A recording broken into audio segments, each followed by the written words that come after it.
බුද්ධං සරණං ගච්ඡාමි ධම්මං සරණං ගච්ඡාමි සංඝං සරණං ගච්ඡාමි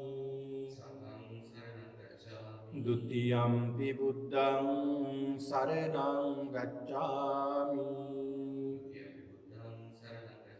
ဒုတိယံ පි ධම්මං සරණං ගච්ඡාමි ဒုတိယံ පි සංඝං සරණං ගච්ඡාමි တတိယံ පි බුද්ධං සරණං ගච්ඡාමි တတိယံ පි ධම්මං සරණං ගච්ඡාමි တတိယံ පි සංඝං සරණං ගච්ඡාමි පාණාතිපාතා වේරමණී සික්ඛාපදං සමාදියාමි อดินนาดานาเวรมณีสิกขาปดังสมาธิยามิคามิสุมิจฉาจาราเวรมณีสิกขาปดังสมาธิยามิมุสาวาดาเวรมณีสิกขาปดังสมาธิยามิสุราเมรยมัจจปมาดัตถานาเวรมณีสิกขาปดังสมาธิยามิ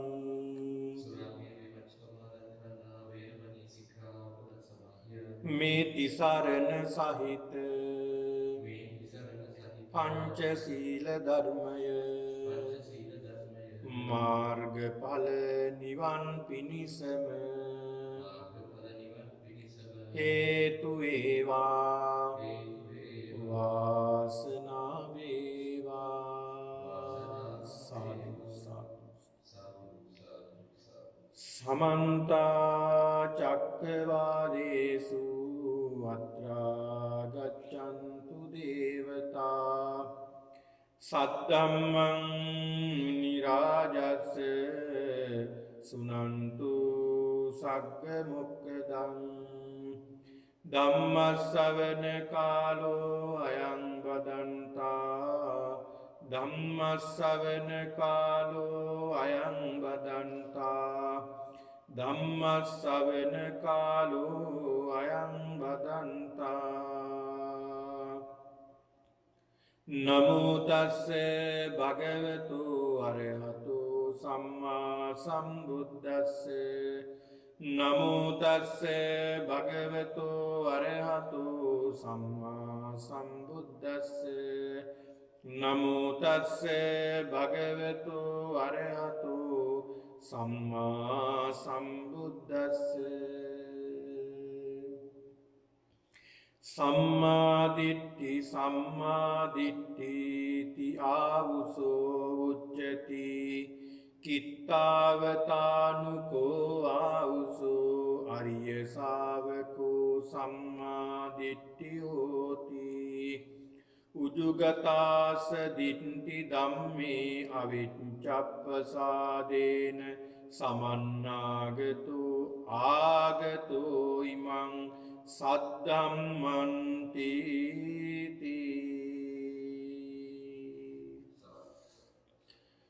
ගෞරවනීය ලොකු ස්වාමින් වහන්සේගෙන් අවසරයි සදහබර වාසනාවන්ත සත්පුරුෂ පින්වතුනි අද සිකුරාදා දිනේ මේ සියලු දෙනාම ධර්මයේ ශ්‍රවණය කරන මොහොතයි මේ එළඹී සිටිබෙන්නේ කාලේන ධම්ම ශ්‍රවණං ඒතං මංගල මුත්තමං නිසි කලට නිසි වේලාවට ධර්මයේ සාකච්ඡා කිරීම, ධර්මයේ ශ්‍රවණය කිරීම ඊටාම වටිනා මංගල කාරණාවක්. ඒ උතුම් වූ මංගල කාරණාව ආරම්භ කරන මොහොතයි මේ මොහොත. ඒක නිසා මේ සත්පුරුෂ පින්නතුන් නිතර මේ ධර්මයට යොමු වෙමින් ධර්මයේ තුලම ජීවත් වෙන්නට උත්සාහ කරන්න ඕනේ. ධම්මං විනා නත්ති පිතාච මාතා. තමේව තානං සරණං පතිත්ත. ධර්මයේ හැර වෙනත් පිහිටක් නැහැ. ධම්මං විනා නත්ති පිතාච මාතා. තමන්ගේ අම්මට තමන්ට කරන්න පුළුවන් සීමාවක් තියෙනවා. හැබැයි අම්මට බෑ දරුවන්ව අපායෙ මුදව ගන්න. ඒක කරන්න ඕනේ තමන්මයි. ධර්මයේ තුලින්මයි. පියාටත් ඒක කරන්න බෑ. අන්න ඒකයි බුදුහාමුදුරුවෝ දේශනා කළේ. ධම්මං විනා නත්ති පිතාච මාතා. තමේව තානං සරණං පතිත්ත. තමන්ට තමන්මයි පිහිට වෙන්නේ. ඒක නිසා බුදුහාමුදුරුවෝ පෙන්ලා දෙනවා වහා මේ ධර්මය වැළඳ ගන්නට, ධර්මය සරණ යන්නට, ධර්මය අවබෝධ කර ගන්නට කියලා බුදුහාමුදුරුවෝ පෙන්ලා දෙනවා. ඒක නිසා ඔබ හැම කෙනෙක්ම තියෙන වටිනාම දේ මේ ධර්මයේ දියුණු කිරීම. ඔබේ ජීවිතයේ මේ ලැබුවා වූ මනුස්ස භවයේදී ඔබට හැකියදා දුරට මේ ධර්මය දියුණු කරගෙන, ධර්මය අවබෝධ කරගෙන, උතුම් වූ චතුරාර්ය සත්‍ය ධර්මය අවබෝධ කර ගැනීමට සියලු දෙනාටම මේ උතුම් වූ ධර්මානුශාසනාව හේතු වාසනා වේවා කියලා ප්‍රාර්ථනා කරමින් මම මේ ධර්ම දේශනාව ආරම්භ කරනවා. පින්නතුනි, අද අපි මේ ධර්ම දේශනාව තුළින් සාකච්ඡා කරන්නේ, දේශනා කරන්නේ, මේ පින්නතුන් ශ්‍රවණය කරන්නේ ඉතාමත් වැදගත් සූත්‍රයක්. මම අද ධර්ම මාතෘකාව වශයෙන් තබා ගත්තා. මේ ධර්ම දේශනාව අපේ ධර්ම දේශනා මාලාවක් විදිහට සිද්ධ කරන්නට වෙනවා. මේ සූත්‍ර දේශනාව ධර්ම දේශනා කීපයක් විදිහටයි මේ ධර්ම දේශනාව සිද්ධ කරන්නේ. හෙට දවසෙත් බොහෝ දිනේ නිසා, බොහෝ වැඩසටහන, සිල් වැඩසටහන නිසා ඒ 12න් පසුව ඒ සිදු කරන්නේ ධර්ම දේශනා මාලාවට මෙහි අවසන් කරපු තැන ඉඳලා නැවත ඒ දේශනා මාලාව පටන් ගන්නවා. මේ සූත්‍රය අද මම ධර්ම මාතෘකාව වශයෙන් තබාගත් ඉතාමත් වටිනා දේශනාවක්. ඒ තමයි පින්නතුනි මජ්ක්‍ධිම නිකායේ සම්මා දිට්ඨි කියලා සූත්‍රයක් තියෙනවා. සම්මා දිට්ඨි සූත්‍රය. අද මම කල්පනා කළා මේ සූත්‍ර දේශනාව මේ පින්නතුන්ට මාතෘකා කරගන්නට ඕනේ කියලා. ඒකට යම්කිසි හේතුවකුත් තියෙනවා. ඒ තමයි පින්නතුනි මේ විහාරස්ථානයට පැමිණි කාලේ සිටම මේ මොහොත දක්වා බොහෝ දෙනෙක් ධර්ම සාකච්ඡාවලදී මගේ විමසා සිටියේ අපේ හාමුදුරුවනේ සම්මාදිට්ඨිය ගැන ටිකක් පැහැදිලි කරන්න. සම්මාදිට්ඨිය කියන්නේ මොකක්ද? සම්මාදිට්ඨියේ ප්‍රභේද මොනවද? කොහොමද අපි සම්මාදිට්ඨිකයෙක් වෙන්නේ? ඇත්තටම අපි සම්මාදිට්ඨිකයොද කියලා බොහෝ දෙනෙක් විමසනවා.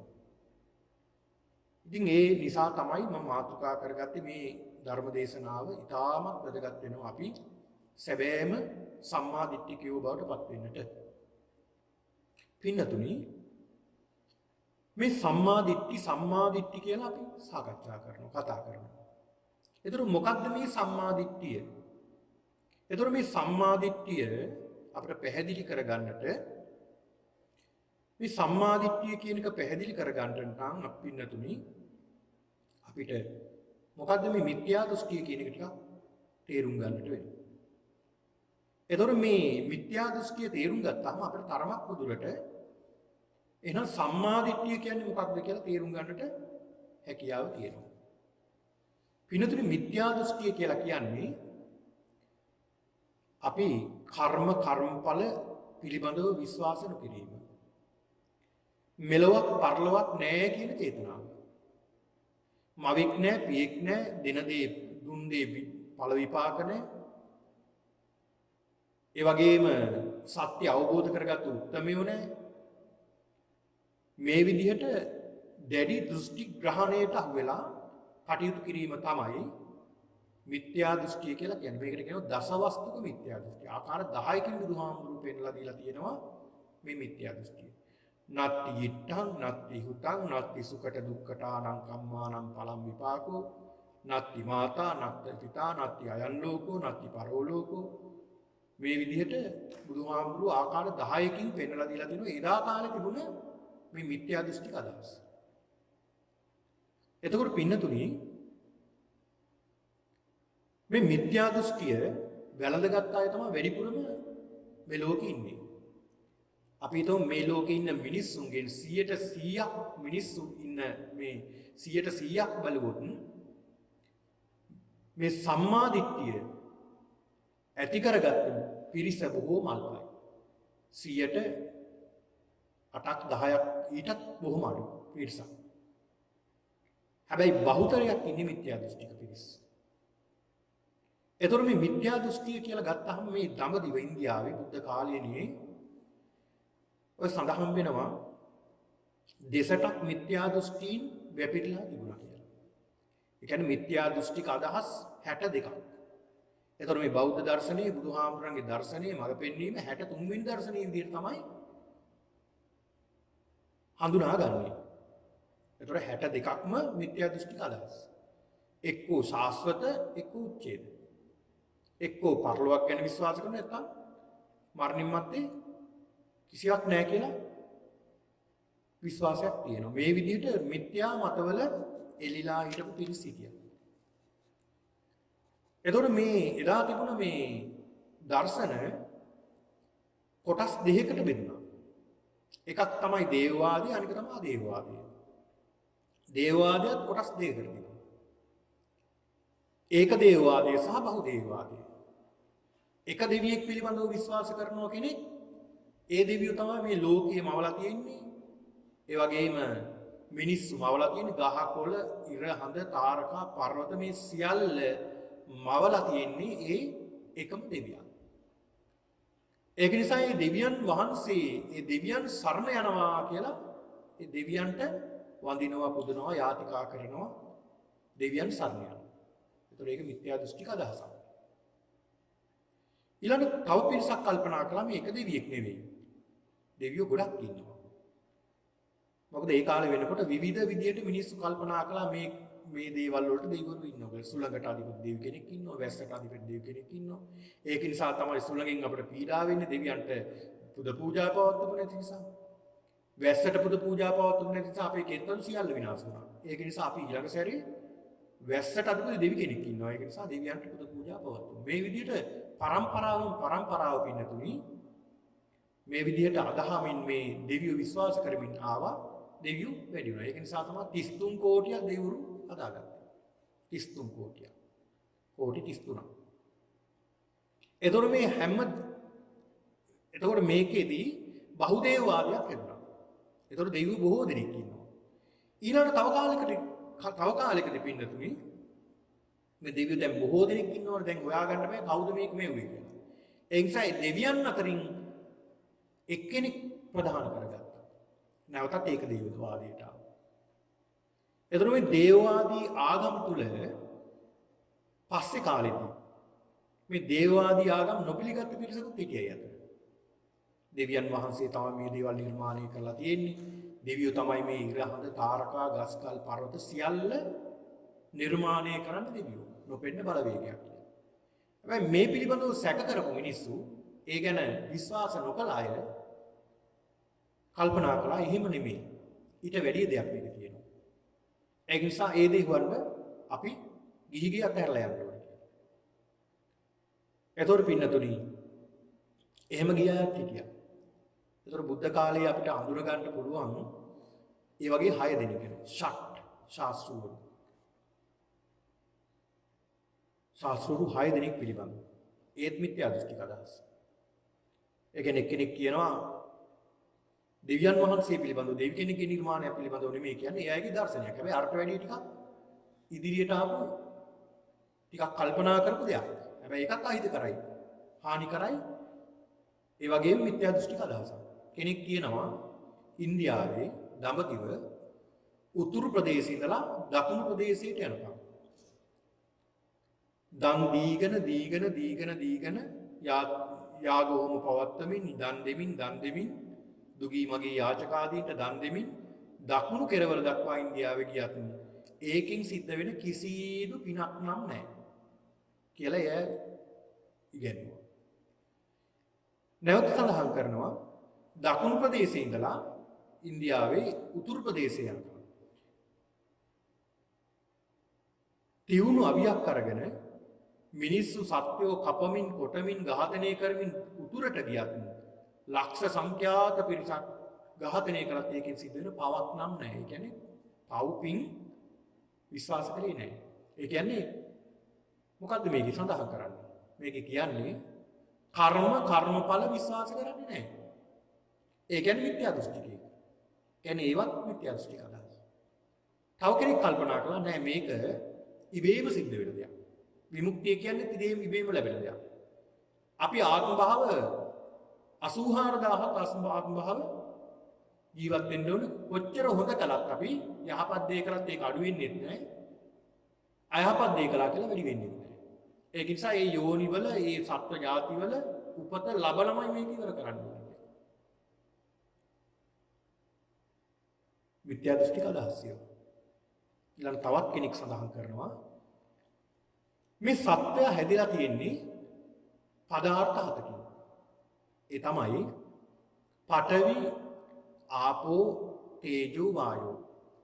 මේ ගැන ඔබට තරමක් අවබෝධය තියෙනවා. පඨවි කියන්නේ තද ගතිය. ආපෝ වැగిරෙන ගතිය. තේජෝ සීත උෂ්ණ. ඊළඟට වායෝ කියන්නේ වායු වාතය. මෙන්න මේ කියන පදාර්ථ හතරක් සුඛ දුක්ඛ ජීව කියන මේ පදාර්ථ තුනත් එකතු වුණාම 4යි 3යි 7යි මෙන්න මේ සප්ත පදාර්ථ නිසා තමයි සත්වය හැදිලා තියෙන්නේ. ඒක සප්ත පදාර්ථ පිළිබඳව ඉගෙනුවා. ඒ උගන්වලා කියනවා යම් කිසි කෙනෙක් තියුණු අවියක් අරගෙන තවත් කෙනෙක්ගේ බෙල්ල කපලා දානකොට හිස සිඳිනවා නම් කඩුවක් අරගෙන හිස වෙන්වෙන්නම සිඳිනවා. හිස වෙන්වෙන්නම කපලා දාපුවාම එතන ප්‍රාණඝාතයක් නම් වෙන්නේ නැහැ. එතන ප්‍රාණඝාතයක් වෙන්නේ නැහැ. එතන වෙන්නේ අර පදාර්ථ හතක් අතරින් එක පදාර්ථයක් ගමන් කිරීමක් විතරයි කියලා. බලන්න මොන තරම් මිත්‍යා දෘෂ්ටික අදහස්ද. ඕවා මේ සමාජයේ වැපුරුනහම මොන තරම් මිනිස්සු නරක දේවල් වලට ඇබ්බැහි වෙනවද? මිනිස්සු කොච්චර දුෂ්ට මිනිස් බවට පත් වෙනවද? කොයි තරම් මිනිමරුවක් තවත් සිද්ධ වෙන්නේ නැහැ කියලා සංකල්ප. ඔන්න බලන්න. කර්මඵල විශ්වාස නොකිරීම මිත්‍යා දෘෂ්ටිය. ඉතින් මේ විදිහට එදා බොහෝ දෙනෙක් හිටියා. ඔය 6 දෙනාම සඳහන් කළේ මේ මිත්‍යා දෘෂ්ටික අදහස්. ඒ මිත්‍යා දෘෂ්ටික අදහස් සඳහන් කරමින් ඒ අය මිත්‍යා දෘෂ්ටික අදහස් තමයි වැපුරුවේ. තව කෙනෙක් හිටියා ඒ අතර සංජය බෙල්ලටි. ඔහු සඳහන් කරනවා අමරා වික්කේපවාදය. ඔහුගෙන් ප්‍රශ්න අහන්න ආපුවම කෙනෙක් ඔහුගේ ශ්‍රාවකයෝ ප්‍රශ්න අහන්න ආපුවම ඔහු කරන්නේ ඒකෙන් ලිස්සායෑමේ වැඩ පිළිවෙල. අමරා කියන්නේ ආන්දට. ආන්ද වගේ ලිස්සල යනවා. අපි හිතමුකෝ ඔහුගෙන් අහනවා ආත්මයක් තියෙනවද කියලා. තියෙනවද කියලා ඇහුවොත් ඔහු කියනවා ඔව් තියෙනවා. තව කෙනෙක් ඇවිල්ලා අහනවා ආත්මයක් නැද්ද කියලා. ඔහු සඳහන් කරනවා නෑ ආත්මයක් නෑ. තව කෙනෙක් ඇවිල්ලා ඇහුවොත් ආත්මයක් තියෙනවද එහෙම නැද්ද? ඔහු ඒකට උත්තර දෙනවා ආත්මයක් තියෙනවද නැද්ද කියලා කියන්නට බෑ හරියට. මොකද ඒක මුසාවාදයට වැටෙනවා එහෙම කිව්වොත්. ඒක නිසා ඒකෙන් වළකිලා ඉන්නවා. උත්තර දීමේ. මේ විදිහට ආන්දෙක් වගේ ලිස්සායමි වැඩ පිළිවෙලකුත් තිබුණා. වань මොන තරම් බුද්ධ කාලයේදී ඕවා බුදුරජාන් වහන්සේ පින්නතුනි ලෝකෙ පහළ වෙන්නේ මේ වගේ නොයේ කාගම් දැලකින් පැටළුණ කාලෙක. ඒකනේ කියන්නේ ඔය දීඝනිකායේ පළවෙනි සූත්‍රයේ බ්‍රහ්මජාල බ්‍රහ්ම කියන්නේ ආගම්. ජාල කියන්නේ දැල්. ආගම් දැල් වලින් මිනිස්සු පැටලලා ඉන්නවා. ඔන්න බලන්න. ඒක නිසා බුදුරජාණන් වහන්සේ පෙන්ලා දෙනවා දැන් ඒ කාලේ මීට තව කෙනෙක් තමයි නිගණ්ඨනාථ පුත්ත. ධර්මක් වූ බුදුරජාණන් වහන්සේගේ ප්‍රසිසුමක් තිබුණේ මේ නිගණ්ඨනාථ පුත්ත. නමුත් ඔහු අන්තවාදී. පරම අවිහිංසාවාදී. ඔහු වතුර ටිකක්වත් දුන්නේ නැහැ. උණු කරන්නේ නැතුව. මොකද සිසිල් ජලයේ ප්‍රාණීන් ඉන්නවා. ඒක නිසා ඒ සත්වෝ මරණයටපත් වෙනවා. ජලයේ පාගල යන්නේ නැහැ. ඊළඟට ගමන් කරනකොට අතු ගාගෙන තමයි යන්නේ ප්‍රාණීන් ඇහැට පොන්න පෙන්න ප්‍රාණීන් පෑගේ කියලා. හුස්ම ගන්නෙ නැහැ. ඒ අය මුඛාවරණයක් පැනද ගන්නවා. මොකද වාතය තුල ජීවින් ඉන්නවා. ජීවින් මරණයටපත් වෙනවා ඇතුළට ගියොත්. මොකද ඒ අය කල්පනා කළේ සිත නිසා නෙමෙයි කය නිසා තමයි පව් රැස් වෙන්නේ කියලා. මේ වගේ අන්ත අවිහිංසාවාදයක් මේ අය ප්‍රකාශ කළා. ඉතින් මේ සියල්ලම බුදුරජාණන් වහන්සේ බැහැර කරනවා. මේ සියල්ලම මිත්‍යා දෘෂ්ටික අදහස්. සියල්ලම මිත්‍යා දෘෂ්ටික අදහස්. බලන්න මොන තරම් වෘත සමාදම් වෙච්ච අය හිටියද? අජවෘත, ගෝවෘත, උක්කුරවෘත, එළුවෙක් වගේ, බල්ලෙක් වගේ, ගවයෙක් වගේ මුළු ජීවිත කාලෙම සමහර විට මේ සතෙක් වගේ තමයි කටයුතු කරන්නේ. මොකද කයට දුක් දෙනවා අය. දැන් සමහරු කල්පනා කළා කය නිසා තමයි මේ කර්ම රැස් වෙන්නේ. ඒ නිසා කයට දුක් දෙන්නට ඕනේ. එහෙම හිතලා තමයි එයා එහෙම කළේ. ඔය බුදුරජාන් වහන්සේ කාලේ හිටියා ජම්බුක කියලා ආජීවකයෙක්. ඔහු පුංචි කාලෙම ඇඳුමක්වත් එකට දාන්න බෑ. ඔහු ඔක්කොම ඇඳුම් විසි කරලා දාන පුංචි කාලේ. බොහෝම නරක පුරුද්දක් පුංචි කාලේ ඉඳලා මේ දරුවට තිබ්බා කියනවා. ඒ තමයි ඔහුම අසුචි දාලා ඔහුම අසුචි අනුභව කරනවා. අසුචි අනුභව කරනවා. මේකෙන් පුළුවන් තරම් දෙමාපියෝ බැලුවා වළක්ව ගන්න බෑ. කොහොමදවත් බෑ. තමන්ම අසුචි දාලා තමන්ම අසුචි අනුභව කරනවා. ඊළඟ කොහේ හරි අසුචි තිබුණොත් ගිහිලා අනුභව කරනවා. වේලිච්ච අසුචි තිබුණොත්. බලන්න මොන තරම් පාප කර්මයක්ද. දෙමාපියෝ බැලුවා මේකෙන් වළක්ව ගන්න බැරුව ගියා. දෙමාපියෝ කල්පනා කරනවා මෙහෙම මේ පිළිදෙර තියාගන්න බෑනේ. අපි එහෙනම් මෙහෙම දෙයක් කරමු. ඔය ශරීරයට දැඩි දුක් දෙමින් මේ වගේ වෘත සමාදන් වෙන තාපසෝ ඉන්නවා. ඒ අයට අපි ගිහිලා බාර දෙමු. තාපසාරාමයකට කියලා ගිහිලා බාර දුන්නා. දැන් මේ තාපසාරාමයට බාර දුන්නා තාපසකරෙක් වගේ කටයුතු කළා. ඒත් මේක අතාරියේ නැහැ. දැන් මේ ජම්බුක කියන ආජීවකයා පින්නතුනි ගන්නෙම අසුචි තම අනුභව කරන්නේ. වෙන කිසි දෙයක් ගන්නෙ නැහැ. මොහු කල්පනා කරනවා මම හොඳ වෘතයක් සමාදන් වෙන්න ඕනේ. ඒ තමයි ඔහු කල්පනා කළා විශාල කන්දක් ගාවට ගිහිල්ලා ඒකේ සීමාවක් පනවගෙන ගහකට ලණුවක් දාලා ඔන්චිල්ලා වගේ හදාගෙන ඔහු කල්පනා කරනවා මම වෘතයක් සමාදන් වෙනවා. මොහොම් බැරෑරුම් වෘතයක්. ඔන්න සමාදන් වෙනවා නම් වෘත. වටයි වෘත කියන්නේ. ඒ තමයි එක කකුලෙන් තමයි ජීවත් වෙන්නේ. අනිත් කකුල උස්සගෙන හැමතිස්සෙම. ඒක නිසා දැයින කාලයක් ඉන්න ඕන නිසා ලණුවක් දාලා ඔන්චිල්ලා වගේ හදාගෙන ඒකේ කකුල තියාන අනිත් කකුල පොළොවේ තියාන ඉන්නවා.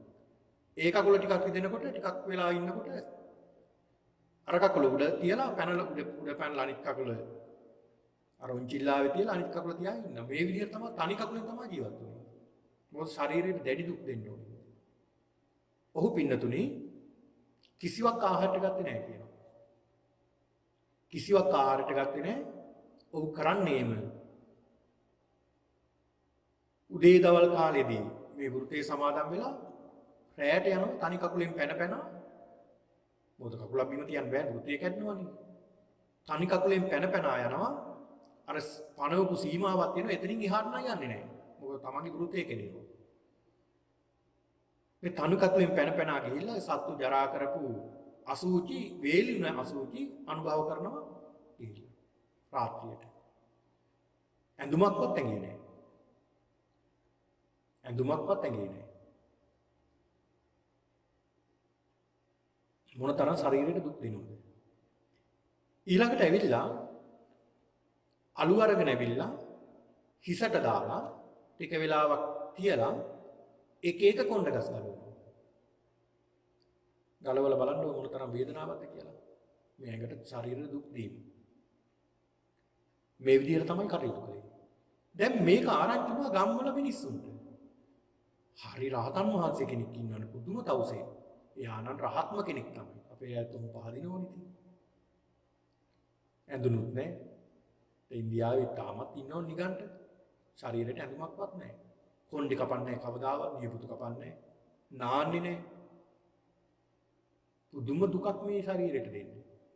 එයා හිතනවා මේ ශරීරයට දුක් දීලා මේක කරගන්න පුළුවන් වෙයි කියලා. මොනතරම් මිත්‍යා මතද? මේ ජම්බුක ආජීවක පිළිබඳව ආරංචි වෙලා මිනිස්සු මේ රහතන් වහන්සේ දැක් ගන්න කියලා එනවා. අනේ මාසෙකට සැරයක් දානි අරගෙන එනවා. දානි අරගෙන ඇවිල්ලා දානි ටික තියලා අනේ ආර්යයන් වහන්සේ එහෙම නැත්නම් රහතන් වහන්සේ ඔබ වහන්සේ මේ ආහාර ටික පිළි අරගෙන අපිට පින් දෙන්න කියලා කියනවා. අර භාජනේ ඇරලා මේ ජම්බුක ආජීවකයා තනකොළ ගහක් අරගෙන ඒ තනකොළ ගහ අර ආහාර භාජනේ කෑම භාජනේ ඔබලා තුන් පාරක් ගසනවා. තුන් පාරක් ගසලා දිවේ තියා ගන්නවා. ඔන්න බලන්න. තුන් පාරක් බිම ගසලා දාලා දිවේ තියා ගන්නවා. දිවේ තියාගෙන ඊට පස්සේ කියනවා අර දායකයන් දැන් උඹලගේ දානේ මම පිළිගත්තා. දැන් යමන්න. දැන් පින් අනුමෝදන් වුණා. එච්චර තමයි ආහාරය. හැන්දෑ වෙනකොට, රාය වෙනකොට තනි කකුලෙන් පැන පැන යනවා අර සීමාව තුල සත්තු ජරා කරලා තියෙනවා නම් ඒ වගේ ඉල්ලා තියෙන අසුචි අනුභව කරන්න මොන තරම් අකුසලයක්ද බලන්න වෘතේ මේක දවසක් දෙකක් තුනක්ද අවුරුද්දක් දෙකක් තුනක්ද නෑ අවුරුදු 55 අවුරුදු 55ක් මේ වෘතේ සමාදන් වුණා කියලා. දවසක් භාග්‍යවතුන් වහන්සේ ලෝකේ දිහා බලනකොට උන්වහන්සේ දැක්ක මේ ජම්බුක ආජීවකයා පිළිබඳව. උන්වහන්සේ බැලුව බලනකොට මොහුගේ පෙර මහා බැරෑරුම් අකුසලයක් තියෙනවා. ඒක දැන් ගෙවිගෙන අවසන් වෙගෙන යන්නේ. බුදුරජාණන් වහන්සේ වැඩම කළා. වැඩම කරලා උන්වහන්සේ දැක්කා මෙයාගේ පින මතුවේගෙන එනවා. පෙර පිනක් මතුවේගෙන එනවා. අර අකුසලයේ ගෙවිගෙන යනවා. ඒක නිසා මේ පින මතු කරලා ධර්ම දේශනා කරලා ප්‍රඥාව අවදි කරන්න පුළුවන්කම තියෙනවා. කියලා උන්වහන්සේ වැඩම කළා. වැඩම කළා අහනවා ආජීවකේ මොකද ඔය කරන්නේ කියලා. මේ ආජීවකේ සඳහන් කරනවා ස්වාමීනි මම මේ බැරෑරුම් වෘතයක් සමාදන් වෙනවා. මොකක්ද ඔය වෘතේ? කකුලක් උස්සගෙන උඩට ස්වාමීනි මේක මහා බැරෑරුම් වෘතයක්. මම පුදුම සිල්වතෙක්, පුදුම ගුණවතෙක්. මගේ පුදුම ගුණයක් තියෙන්නේ. ඒක නිසා තමයි මම කකුලක් උස්සගෙන ඉන්නේ. මොකද කකුල් දෙකම මහ පොළොවට තිබුණ මේ මහ පොළොව කම්පා වෙනවා. ඒ තරම් මේ ගුණේ දරා ගන්න බෑ මහ පොළොවට. ඒක නිසා මේ කකුලන් නිතරම උස්සගෙන ඉන්නේ. එහෙමද කියලා බුදුහාමුදුරුවෝ අහලා උන්වහන්සේ සඳහන් කරනවා එනවා ඔහොමම කකුල තියාගෙන මේක කියන දේ අහගන්න. උන්වහන්සේ ධර්මයේ දේශනා කළා. ටික වේලාවක් යනකොට මොහොත වැටුණා තමන් මහා මිත්‍යා දෘෂ්ටියකින් ඉන්නේ කියලා. ඔන්න බලන්න. ඊට පස්සේ එහෙමම පින්නතුණි කකුල බිම තියාගත්තා. අනිත් කකුල වැඳ උන්වහන්සේට වැඳලා ධර්මය අවබෝධ කරගත්තා. රහතන් වහන්සේ නමක් බවට පත් වුණා. ඔන්න බලන්න. රහතන් වහන්සේ නමක් බවට පත් වුණා. පෙර සසරෙදි මේ උන්වහන්සේ රහත් භාවයට පත් වෙලා උදානයක් සඳහන් කරනවා. ඒදි සඳහන් කරනවා පෙර ආත්ම භාවයකදී උන්වහන්සේ පසේ බුදුන් වහන්සේ නමකට කරහා කළා තියෙනවා. ඒ සිවුරු පොරවගෙන මුළු ඇඟම වැහෙන්න පොරව ගත්තාම ඇඟ පේන්නේ නැහනේ. පසේ බුදුරජාණන් වහන්සේ නමකට බොහොම අපහාස කරලා තමුන්නාන්සේට මොකද ඇඟේ ඔය කුෂ්ඨ රෝගයක් තියෙනවා මුළු ඇඟම වහගෙන යන්න කියලා අපහාස කරලා අසූචි බෙදලා පාත්‍රයට පසේ බුදුන් වහන්සේට අසූචි බෙදලා පාත්‍රයට ඒකේ අකුසලයේ තමයි උපනුපන් භවයක් පාසා අනුභව කරන්න පසුයි. අන්න බලන්න අකුසලයේ ගෙවුන අවස්ථාව. ඉතින් මේ වගේ මහා බැරෑරුම් වෘත එදා සමාදන් වුණා හිටියා. එතකොට මේවා පින්නතුනි මිත්‍යා දෘෂ්ටික අදහස්. මිත්‍යා දෘෂ්ටි කියලා මේකට කියනවා. එතකොට කෙනෙක් විශ්වාස කරනවා නම් කර්මඵලවල විපාකයක් ලැබෙන්නේ නැහැ. හොඳ නරක කියන කර්මඵලවල විපාක ලැබෙන්නේ නැහැ. කියලා කෙනෙක් කල්පනා කරනවා නම් ඒක මිත්‍යා දෘෂ්ටික අදහසක්. දැන් අපි අතරක් තියෙනෝනේ සමහරුන්ගේ. දැන් සමහරු බෞද්ධ කිව්වට සමහරුන්ගෙන් බෞද්ධකමක් නැහැ මේ වද බලනකොට. ඒ ඉතින් මිත්‍යා දෘෂ්ටික අදහස් තියාන තමයි ඉන්නේ. එතකොට නිවැරදිව මිත්‍යා දෘෂ්ටික අදහස් ඉවත් කරගෙන සම්මාදිට්ඨිකේ බවට පත් වෙන ආකාරයයි අද මේ දේශනාවෙන් කියලා දෙන්නේ. දැන් කෙනෙක් ඉන්නවා ඔහු හිතනවා ඔහු සම්මාදිට්ඨිය කෙනෙක් කියලා. සම්මාදිට්ඨියට පැමිණිලා කියලා. හැබැයි ඔහු ගරහා කරන්නේ සම්මාදිට්ඨියට. ඔහු හිතාගෙන ඉන්නවා සම්මාදිට්ඨියක්මයි කියලා. හැබැයි සම්මාදිට්ඨියටමයි ගරහන්නේ. ඒ සම්මාදිට්ඨිය අපි බෞද්ධයෝ කියාගෙන බුද්ධ දේශනාවලට සූත්‍ර දේශනාවලට මේවා සූත්‍ර දේශනාද මේ ත්‍රිපිටකය කියන්නේ බොරු මේවා මෙහෙමයි මේවා මේ පස්සේ කාලේ හදාගත්ත දේවල් මේ විදිහට මිත්‍යා දෘෂ්ටිය. මොකද එයාලා හිතනවා ඒ අය හිතනවා තමන් සම්මාදිට්ඨිකයෝ කියලා. සම්මාදිට්ඨිකයෝ කියලා හිතාගෙන මිත්‍යා දෘෂ්ටි කුලේ ඉඳගෙන අර සම්මාදිට්ඨියට කරනවා. මොනතරම් අකුසලයක්ද. ඉතින් ඒක නිසා කර්මඵල විශ්වාස නැත්නම් ඔහු මිත්‍යා දෘෂ්ටිකයෝ. සමහර හිතනවා මවක් නැහැ පියෙක් නැහැ. එහෙම හිතන අයත් ඉන්නවනේ. ඒ කියන්නේ අම්මා තාත්තා කියලා දෙන්නේ එයා අපිට උපත දුන්නා විතරයි. එහෙම කෙනෙක් නැහැ. එහෙම හිතනවා නම් ඒකත් මිත්‍යා දෘෂ්ටික අදහසක් නේ. අම්මා කෙනෙක් තාත්තා කෙනෙක් නැහැ කියලා මෙලොවක් පරලොවක් නැහැ කියලා සමහරුන් කියනවා. මෙලොවක් නැහැ. මේ ලෝකේ කියලා දෙයක් නැහැ.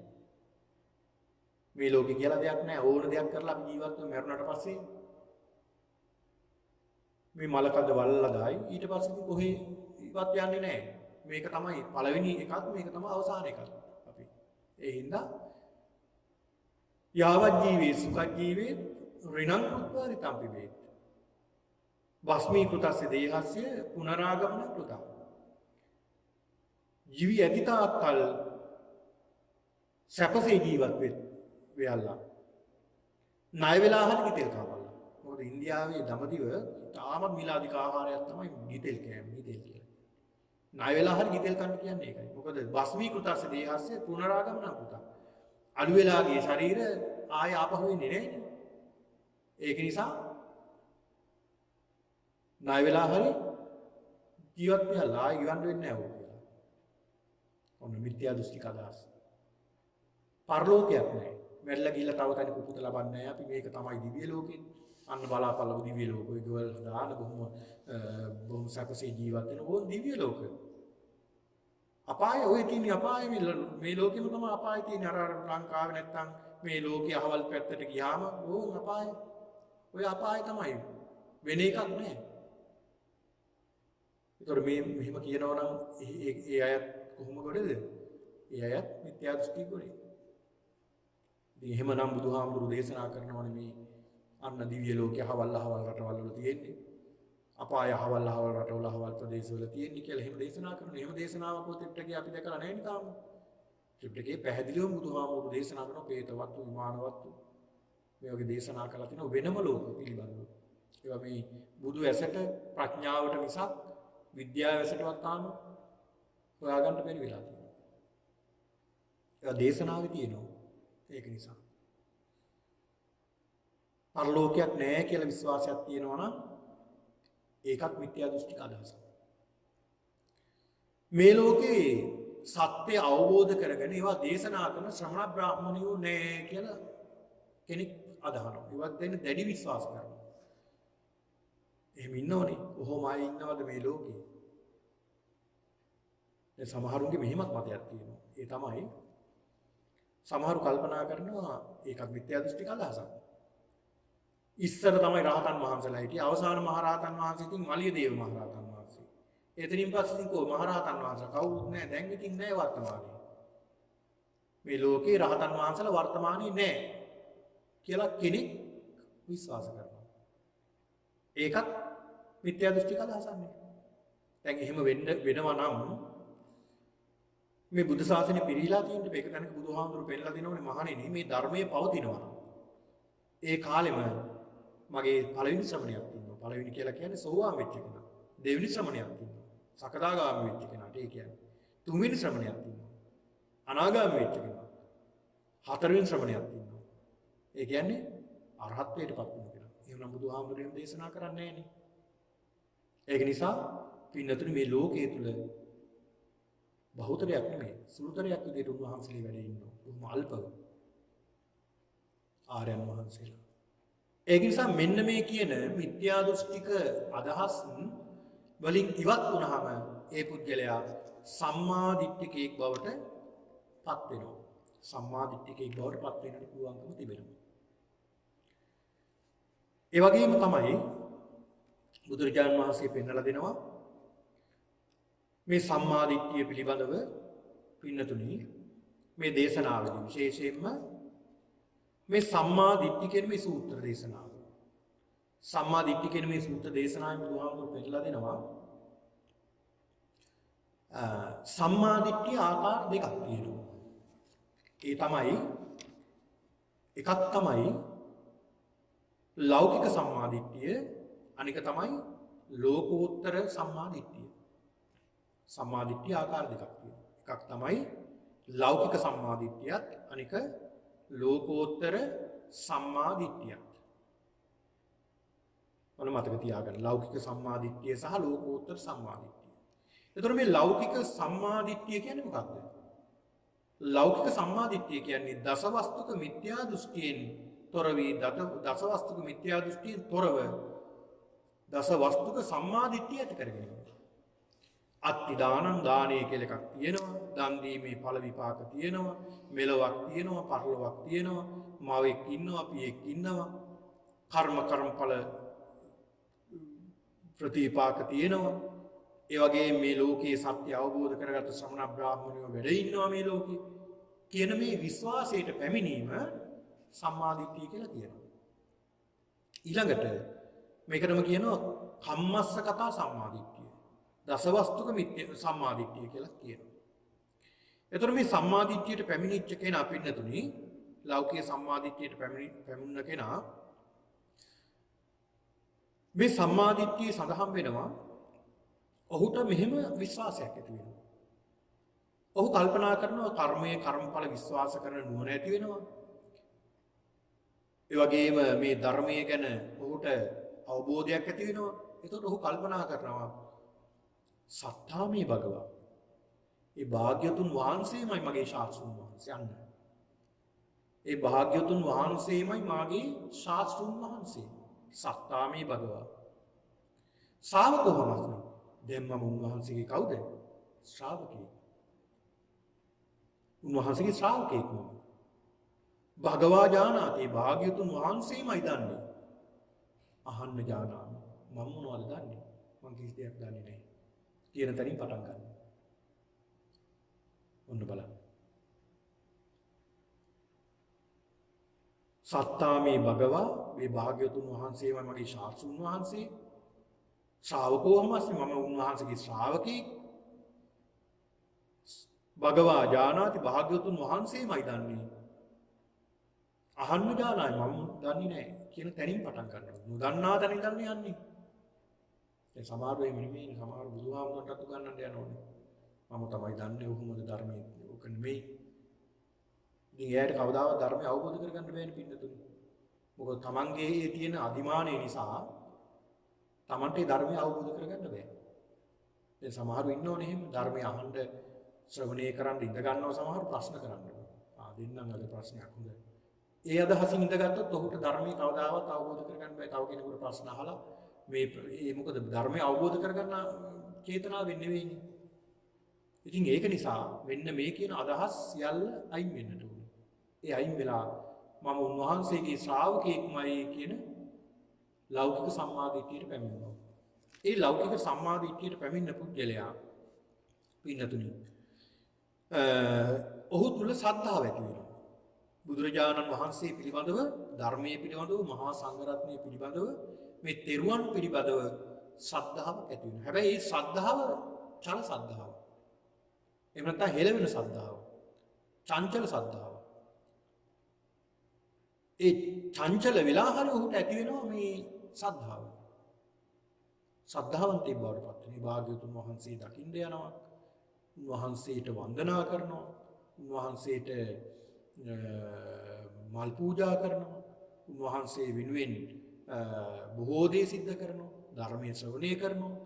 බොහොම ශ්‍රද්ධාවෙන් කටයුතු කරනවා. බුද්ධ උපස්ථාන කරනවා. අන්න බලන්න උත් ශ්‍රද්ධාව පහළ වෙනවා. ඒ ශ්‍රද්ධාව පහළ වෙලා ඊළඟට ඔහුට සීක බල ඇති වෙනවා. සීක බල දියුණු වෙන්න ගන්නවා. ඒ තමයි ශ්‍රද්ධාව. ශ්‍රද්ධාව ඇති වෙනවා, පැහැදීම ඇති වෙනවා.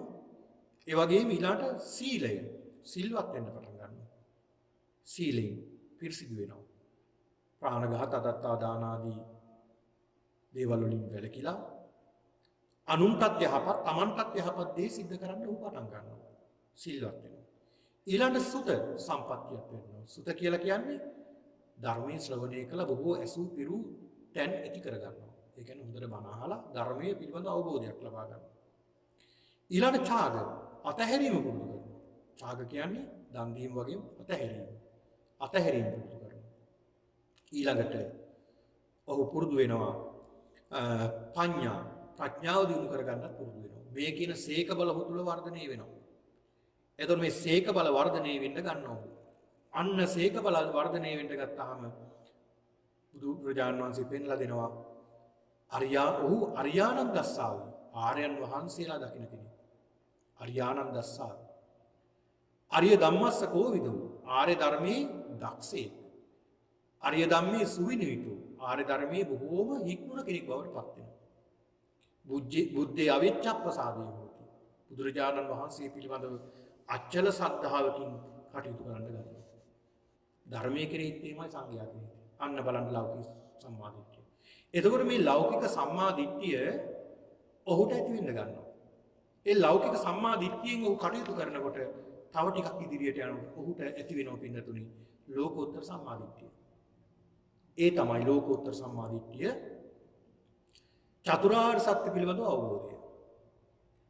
චතුරාර්ය සත්‍ය පිළිබඳව සත්‍ය ඥාන, කෘත්‍ය ඥාන, කෘතඥාන විදියට ආකාර 12කින් ඇති වෙන අවබෝධය ඇති වෙන්න ගන්නවා. ඔහුගේ සීල සමාධි ප්‍රඥා විදියට ආර්ය අෂ්ටාංග මාර්ගය අවබෝධ කරගන්නවා. ආර්ය අෂ්ටාංග මාර්ගය වඩන්න ගන්නවා, අවබෝධ වෙනවා. ආන් එහිදී ඔහුට සක්කාය දිට්ඨි, විචිකිච්ඡා, සීලබ්බත, පරාමාස කියන සංයෝජන ධර්ම තුන නැතරම නැති වෙලා යනවා. ආන් ඔහු සෝතාපන්න පුද්ගලයෙක් බවට පත් වෙනවා. සක්කාය දිට්ඨි මම මගේ කියන මේ ශරීරයේ තියෙන දැඩි බැම්ම නැති වෙනවා. දැඩි බැඳීම නැති වෙනවා සක්කාය දිට්ඨිය. විචිකිච්ඡා කියලා කියන්නේ සැකේ නැති වෙනවා. ඊළඟ සීලබ්බත පරාමාස. මේ තුනුරුවන්ට පිටින් ගිහිල්ලා නොඑක් සිල් වෘත ක්‍රම තියෙනවා කියන අදහිල්ල නැති වෙලා යනවා. එකම ඒකායනෝ මග්ගෝ. එකම මාර්ගය මේකයි කියලා ඔහු දකිනවා. අන්න සෝවාන් වෙනවා. ඊළඟ පිළිවෙලින් සකදාගාමි, අනාගාමි, අවසානයේ චතුරාර්ය සත්‍ය මනාකොට අවබෝධ කරගෙන අරහත්ත්වේ සාක්ෂාත් කරගන්න මේ ලෝකෝත්තර සම්මාදිට්ඨිය පැමිණෙන්න කියලා. ඉතින් ඒක නිසා පින්නතුනි මෙන්න මේ කියන සම්මාදිට්ඨියට පැමිණෙන්නේ කොහොමද කියන එක තමයි අද අපි සාකච්ඡා කරන්නේ. එතකොට පින්නතුනි මේ සම්මාදිට්ඨිය කියන මේ සූත්‍රය බුදුරජාණන් වහන්සේ පෙන්වලා දෙනවා මේ සම්මාදිට්ඨිය එහෙම නැත්නම් මේ ධර්මයේ තුලට මේ ධර්මයට බහින ක්‍රම ගණනාවක් පිළිබඳව තමයි මේ සූත්‍ර දේශනාවෙන් පෙන්වලා දීලා තියෙන්නේ. මේ සරියුත් හාමුදුරුවෝ මේ සූත්‍ර දේශනාව සිද්ධ කරන්නේ මේ පින්නතුන් අහලා ඇති පහාරාද කියන සූත්‍රයක් අංගුත්තර නිකායේ. මේ පහාරාද සූත්‍රයේදී බුදුරජාණන් වහන්සේ ළඟට මේ පහාරාද කියන මේ අසුරයා බුදුරජාණන් වහන්සේ ළඟට ඇවිල්ලා අහනවා ස්වාමීනි භාග්‍යතුන් වහන්සේ ඔබ වහන්සේගේ ශ්‍රාවකයෝ හරි කැමැත්තෙන් හරිම ආසාවෙන් හරි ප්‍රියමනාපව බොහෝම කැමැත්තෙන් ඔබ වහන්සේගේ ශාසනයේ බ්‍රහ්මචර්යාව වේදනවා. අනේ ස්වාමීනි භාග්‍යතුන් වහන්සේ මොකක්ද මේකට හේතුව? මේ තරම් කැමැත්තෙන් සමහරුන්ගේ රජසත සම්පත් අතහැරලා සමහරු සිටු සැප සම්පත් අතහැරලා සියලු දේ අතහැරලා ඔබ වහන්සේ ළඟට එන්නේ මොකක්ද මේකට හේතුව? ඇයි මේ එන්නේ? මොකක්ද මේ කියලා අහනවා. බුදුරජාණන් වහන්සේ අහනවා. බුදුරජාණන් වහන්සේ මේක ප්‍රශ්නයක් අහනවා. පහරාද මමත් ඔබෙන් ප්‍රශ්නයක් අහනවා. ඔබ ජීවත් වෙන්නේ කොහෙද ස්වාමීනි? අපි ජීවත් වෙන්නේ මේ මහා මුහුද ඇසුරු කරගෙන. මේ මහා මුහුදට මෙච්චර කැමති මොකද කියලා අහනවා. ස්වාමීනි කරුණු 8ක් නිසා අපි මේ මහා මුහුදට කැමතියි. ස්වාමීනි මේ මහා මුහුද අනුපිළිවෙලකට පිළිලා තියෙනවා. අනුපිළිවෙලකට තමයි මේ මහා මුහුද පිළිලා තියෙන්නේ. දැන් මහා මුහුදට ගියාම අපිට එකපාරටම ගිලා බහින්නේ නැහැනේ. රැල්ල පා ගන්නත් පුළුවන්. එතකොට තව ටිකක් ඉදිරියට ගියාම ධනක් විතර වතුර ගිලෙනවා. තව ටිකක් ඉදිරියට ගියාම ඉනක් වගේ වතුර ගිලෙනවා. තව ටිකක් ඉදිරියට ගියාම කරවටක් වගේ වතුර ගිලෙනවා. එහෙම පිළිවෙලින් තමයි පිහිටලා තියෙන්නේ. අන්න බලන්න මහා මුහුද පිළිවෙලකට පිහිටලා තියෙන්නේ. ඒ වගේම තමයි මේ මහා මුහුදේ රැලි වෙරළින් නොවන්නේ නැහැ. වෙරළින් නවතිනවා. දැන් සුනාමි වගේ අවස්ථාවක ආවොත් මිසක් නැත්තම් වෙරළින් එහාට එන්නේ නැහැ මේ මහා මුහුදේ රැලි. එතනින් නවතිනවා. ඒක නිසා ස්වාමීනි අපි හරි කැමතියි මේ මහා මුහුදට. ස්වාමීනි මේ මහා මුහුදට ගංගා යමුනා අචිරවතී නදී සරබූ කියලා ගංගා පංචමහා ගංගාවන්ම ගලාගෙන ඉන්න වැටෙනවා. පංචමහා ගංගාවන්ම ගලාගෙන ඉන්න වැටෙනවා. ඒ වැටුනහම මේකට කියන්නේ අපි මේ ගංගා ගඟේ ජලය මේ යමුනා ගඟේ ජලය මේ අචිරවතී ගඟේ ජලය කියලා වෙන් කරන්න බෑ. එකම ජලය මේකට කියනවා මුහුදු ජලය. මුහුදු වතුර කියලා කියන්නේ. අන්න ඒක නිසා අපි කැමති ඒකට. මහා මුහුදට. ඒ වගේම ස්වාමීනි භාග්‍යවතුන් වහන්සේ මේ මහා මුහුදේ කොහෙන් ගත්තත් ලුණු රස. ලංකාවේ ගිහිල්ලා මුහුදු වෙරළකට ගිහිල්ලා දිව ගාලා බැලුවොත් ඒත් ලුණු රස. දැන් කැනඩාවට ඇවිල්ලා බැලුවත් ඒත් ලුණු රස. ඇමරිකාවට ගිහිල්ලා බැලුවත් ඒත් ලුණු රස. කොහෙ ගියත් මහා මුහුදේ තියෙන ලුණු රස විතරයි. එකම රසයක්. ඒක නිසා මේකට කැමතියි. ස්වාමීනි මේ මහා මුහුදේ අද්භූත සත්වයින් තිමිති මංගල තිමිර පින්නල නාග අසුර ගහන්දරව කියලා බොහෝ අද්භූත සත්වයෝ කවදාවත් දැකපු නැති සත්වයෝ ඉන්නවා. සමහර සත්තු යොදුන් ගණන් දිගයි. සමහර විතර මේ ගල් පර්වත කියලා. ඒ තරම් විශාල සත්වයෝ ඉන්නවා. අරුම පුදුම සත්වයෝ. පුදුමාකාර ලස්සන සත්වයෝ. දැන් ඔබ අපි කවුරුත් කැමතිනේ මහා මුහුදේ විසිතුරුව බලන්න. ආන්ගේ වගේ බලන්න මොන තරම් ලස්සනද මේ මහා මුහුදේ වැඩ. අන්න ඒක නිසා මේ අසුවිය කැමති කියනවා මේ මහා මුහුද ජීවත් වෙන්න. ඒ වගේම ස්වාමීනි මේ මහා මුහුදේ පුදුමාකාර වටිනා දේවල් තියෙනවා. මුතු මැණික් සක්පබල මේ වගේ වටිනා දේවල් තියෙන මහා මුහුදේ පිටලා. මේ මහා පොළොවේ නෙවෙයි පින්නතුනි මේ වටිනා දේවල් තියෙන වැඩිපුරම වටිනා දේවල් තියෙන මහා මුහුදේ පිටලා. අන්න ඒක නිසා තමයි මහා මුහුදට කැමති කියනවා. ඒ වගේම ස්වාමීනි මේ මහා මුහුදට තවත් කැමති කාරණාවක් තියෙනවා. ඒ තමයි මේ මහා මුහුදේ කවදාවත් කුණු රැඳෙන්නේ නැහැ. ඔක්කොම ගහනවා වෙරළට. මහා මුහුදේ කවදාවත් කුණු රැඳෙන්නේ නැහැ. ඒක නිසාත් කැමතියි කියනවා. ඒ වගේම මේ මහා මුහුදේ මැද හරි නිශ්චලයි. ඒක නිසාත් කැමතියි කියනවා. මෙන්න මේ වගේ කරුණු 8ක් පිළිබඳව සඳහන් කරනවා. මම මේ කරුණු ටික සඳහන් කළේ බුදුරජාණන් වහන්සේ ඊළඟට මේ කරුණු යොමු කරගෙන ඇයි මේ භික්ෂුන් වහන්සේලා මේ ශාසනයට මෙච්චර කැමති කියලා උන්වහන්සේ පෙන්වලා දෙනවා. ඒ කරුණු කියන්න වෙලාව නැති නිසා එක කරුණක් මම මේකෙන් මතු කරනවා. ඒ තමයි මේ මහා මුහුදේ ඕනම තැනකින් මහා මුහුදට බහින්න පුළුවන්. එක තැනක් නෙමෙයි තියෙන ඕනම තැනකින් මහා මුහුදට බහින්න පුළුවන්. ආන් මේ වගේ සූත්‍ර දේශනාවක් තමයි නිවනට බහින්න පුළුවන්. දැන් ගණනාවක් ගැන දේශනා කරන සූත්‍ර දේශනාවක් තමයි මේ සම්මා දිට්ඨිය කියන සූත්‍රය. සම්මා දිට්ඨිය කියන සූත්‍රය. පින්නතුනි මේ සූත්‍රය ආරම්භ වෙන්නේ ඒවම් මේ සුතං ඒකං සමයං භගවා සාවත්‍යං විහෙරති ජේතවනේ අනාථපිණ්ඩිකස්ස ආරාමේ. ඒක අවස්ථාවක භාග්‍යවතුන් වහන්සේ අනාථපිණ්ඩික සිටුතුමා හදලා දුන්න මේ ජේතවනාරාමයේ වැඩ ඉන්න කාලෙදී තත්‍රකෝ ආයස්මා සාරිපුත්තෝ බික්ඛු ආමන්තේසි. මේ අවස්ථාවේ සරියුත් මහ රහතන් වහන්සේට තමයි මේ භික්ෂුන් වහන්සේලා අමතන්නේ. මේ සරියුත් මහ රහතන් වහන්සේ. මේ සරියුත් මහරහතන් වහන්සේ කියන්නේ ධර්ම සේනාධිපති. උන්වහන්සේ ගැන ටිකක් කරුණු ටිකක් සාකච්ඡා කළොත් හරි ලස්සන කරුණු ටිකක් තියෙනවා. උන්වහන්සේ සත්‍ය සොයාගෙන ගිය කෙනෙක්. උපතිස්ස කෝලිත කියන මේ දෙන්නා. අවසානයේ දෙන්නා බොහොම යාළුවෝ මිත්‍රයෝ. ගිරග්ග සමජ්ජ කියන මේ නාට්‍ය බලලා ඒ නාට්‍ය අවසානට මේ කාන්තාව මැරිලා වැටෙනවා. ඒකෙන් කලකිරෙනවා. ඊට පස්සේ මේ දෙන්නා කල්පනා කරනවා මේ සසර ගැන කලකිරලා සත්‍ය සොයාගෙන යනවා. දෙන්නම එක මගක යන්නේ නැතුව කල්පනා කරනවා මිත්‍රය ඔබ එකපාරකින් යන්න මම තව පාරක් යන්න. අපි දෙන්නයි කාට හරි ඉස්සලා සත්‍ය හොයාගන්න පුළුවන් වුණොත් ඇවිල්ලා කියන්නේ. මෙහෙම යනකොට තමයි අස්සජී මහරහතන් වහන්සේ දකින්නේ. උන්වහන්සේගේ ඉන්ද්‍රියන් හරීම ප්‍රියමනාපයි. උන්වහන්සේ ළඟට ගිහිල්ලා සඳහන් කරනවා මේ උපතිස්ස කියන පිරිවැඩියා ස්වාමීනි ඔබ වහන්සේගේ ඉන්ද්‍රියන් හරි ප්‍රසන්නයි. ඔබ වහන්සේගේ මුහුණත් හරි ප්‍රසන්නයි. ඔබ වහන්සේ කාගේ ධර්මයේද භජනය කරන්නේ? යේ ධම්මා හේතුප්පවා තේසං හේතු තථාගතෝ. තේසං චයෝ නිරෝධෝ එවං වාදි මහා සමනෝ. යේ ධම්මා හේතුප්පවා යම් කිසි හේතුවක් නිසා යමක් ඇති වුණා නම් තේසං හේතු තථාගතෝ. ඒකේ හේතුවක් බුදුහාමුදුරුවෝ ඵලයේ හේතුවක් උන්වහන්සේ දේශනා කරනවා. තේසං චයෝ නිරෝධෝ ඒකේ නැතිවීමක් දේශනා කරනවා. එවං වාදි මගේ මහා ශ්‍රමණයන් වහන්සේ මෙහෙම කෙනෙක් කියලා. මේකේ ගාථාවේ පද දෙකයි ඇහුනේ. පද දෙක අහනකොටම ධර්මය අවබෝධ නැසුවා. ඊළ එහෙම පැවිදිලා කියලා තමයි මිත්‍යත් එක්ක ඔන්න බලන්න.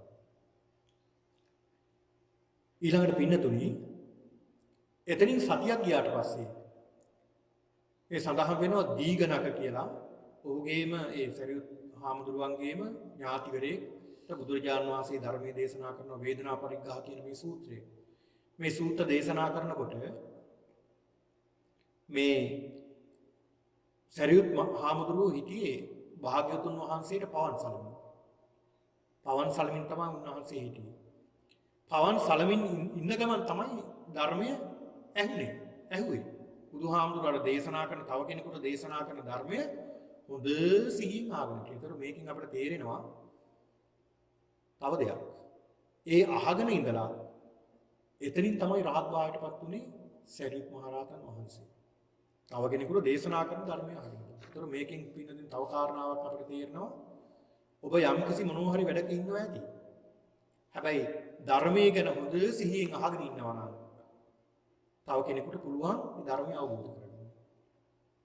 හොඳ අවබෝධයෙන් සිහියෙන් අහගෙන ඉන්නවා නම් මොකක් හරි වැඩක නිරත වෙලා හිටියත් ඒකත් ලොකු ප්‍රයෝජනයක් වෙනවා. ඔන්න බලන්න. උන්වහන්සේ අවසානට ධර්ම වහන්ඩාගාරික බවට පත් වුණා. ධර්ම සේනාධිපති බවට පත් වුණා. ඒ විතරක් නෙමෙයි දක්ෂිණශ්‍රී ශ්‍රාවකයන් වහන්සේ බවට පත් වුණා. සරියුත් මහරහතන් වහන්සේ. මොනතරම් ආශ්චර්යද. මේ ධර්ම සේනාධිපති උන්වහන්සේ. උන්වහන්සේගේ ප්‍රඥාව දෙවියන් බුදුන්ට විතරයි. ඒ තරම් ප්‍රඥාවක්. ඊ කෙනෙක් අහනවා සරියුත් හාමුදුරුවන්ගෙන් ස්වාමීනි මේ වැස්ස වෙලාවේදී මේ මහ පොළොවට වැටෙන වැහි බින්දු කීයක් වැටෙනවද මේ මහ පොළොවට කියලා කියනකොට කියලා ප්‍රශ්නේ අහලා ඉවර වෙනකොට උත්තර දීලා ඉවරයි කියන්නේ. ඒ තරම් දක්ෂයි කියන උත්තර දෙන්න. ඒ තරම් ප්‍රඥාවක් තියෙනවා. පුදුම ප්‍රඥාවක් තිබුණා. සරියුත් හාමුදුරුවෝ. හැබැයි විතර ධර්ම භාණ්ඩාරික වෙලා භික්ෂුන් වහන්සේලා අතර ඉන්නේ හරියට කිසි දෙයක් දන්නේ නැති කෙනෙක් වගේ. මොකුත් දන්නේ නැති කෙනෙක් බොහොම නිහතමානී කෙනෙක් විදිහට තමයි ජීවත් වෙන්නේ. බලන්න. එක පුංචි හාමුදුරු නමක් උන්වහන්සේ සිවුර පොරවනකොට පොඩ්ඩක් අඳනේ පොඩ්ඩක් පල්ලහැට වාටිය වගේ පල්ලහැට බිම ඇදීගෙන ගියා. මේක දැක්ක පොඩි හාමුදුරුවෝ. උන්වහන්සේ කියන ස්වාමීනි සරියුත් හාමුදුරුවනේ ඔබ වහන්සේගේ පොඩි වැරද්දක් තියෙනවා කියලා දෙන්න. අනේ පොඩි හාමුදුරුවනේ ඔබ වහන්සේ මගේ වැරද්දක් තියෙනවා කියලා දෙන්න. බාහන මේ ධර්ම භාණ්ඩාගාරය. සේනාධිපති. ඔබ වහන්සේගේ සිවුරේ කොනක් බිම ගෑවෙනවා. අර ස්වාමී පොඩි හාමුදුරන්ට ප්‍රශංසා කරලා අනේ ඔබ වහන්සේට කොච්චර හොඳද මට මේ මගේ අඩුපාඩු කියලා දුන්න එක කියලා ප්‍රශංසා කරලා ගියා කියනවා. අඩුපාඩු හදාන්න. මොනතරම් නිහතමානීද? නිහතමානී. බලන්න මොනතරම් නිහතමානී කෙනෙක්ද? කොයිතරම් ඉවසිලිමත් කෙනෙක්ද උන්වහන්සේ. ඉතින් ඒක නිසා පින්නතින ඔය උන්වහන්සේගේ අරහත්ත්වයට පත් වුණාට පස්සේ උදානයක් ප්‍රකාශ කරනවා. ඒක සඳහන් කරනවා බොහෝ කරුණු කාරණා ගන්නවා. ඒක සඳහන් කරනවා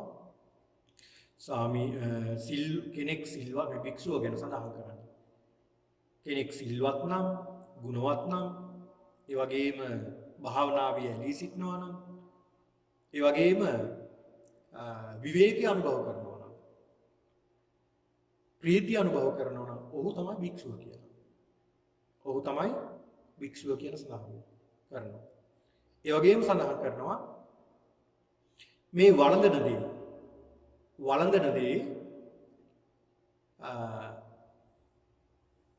සමහර විට වළඳන දේ වියලි දෙයක් වේවා. ඒ වගේම තෙත දෙයක් වේවා. තමන් මේක වළඳන්නේම ආහාර පිණිසමයි කියලා සංඥාවෙන් වළඳනවා. ඒ වගේම තමයි කුසේ ඉඳ තියාගෙන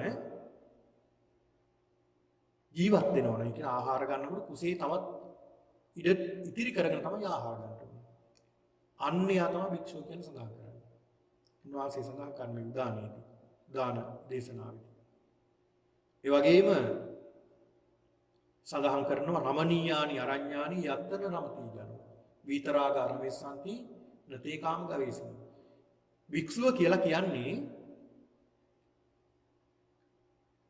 වනාන්තරවල හිත ඇලෙන කෙනෙක්ට. දැන් සාමාන්‍ය කෙනෙක් නම් ගිහියෙක්ට සාමාන්‍ය කෙලෙස් පුහුදුන් පුජ්‍යලයකට මේ වනාන්තරය කියන්නේ බය හිතන තරම්. හැබැයි රහතන් වහන්සේලාට ආර්යයන් වහන්සේලාට එහෙම තැනක් නෙමෙයි. උන්වහන්සේලාට බොහෝම උදකලා තැනක්. බොහොම විවේකී තැනක්. ඒකයි සඳහන් කරන්නේ මේ ධම්පද ගාථාවේ. රමණීයානි අරඤ්ඤානි යත්තන රමති ජනෝ විතරාග අරමෙස්සන්ති නතේ කාම ගවේසන. විතරාගී පුද්ගලයින්ට කෙනෙක්ට මේ වනාන්තරයේ තරම් සැපගෙන දෙන දෙයක් තැනක් වෙන තැනක නැහැ. ඒ කියන්නේ භාග්‍යවතුන් වහන්සේ වැඩිපුර වනාන්තරවල වැඩ සිටි භික්ෂුන් වහන්සේලා වනාන්තරවල වැඩ ඉන්නේ විවේකී නිසා. ඔන්න බලන්න. ඒ තරම් වටිනා කෙනෙක් මේ සරියුත් මහ රහතන් වහන්සේ. නිදීනංව පවත්තාරං යම් පස්සේ වජ්‍ය දස්සිනං නිග්ගයවාදීන් මේදාවි තාදි සම්පන්නිතම් වගේ. යම් කිසි කෙනෙක් තමන්ගේ වැරදි අඩුපාඩු පෙන්ලා දෙනවා නම් ඔහුට නිදානයක් පෙන්ලා දෙනවා හා සමානව හිතන්න කියලා සඳහන් කරනවා.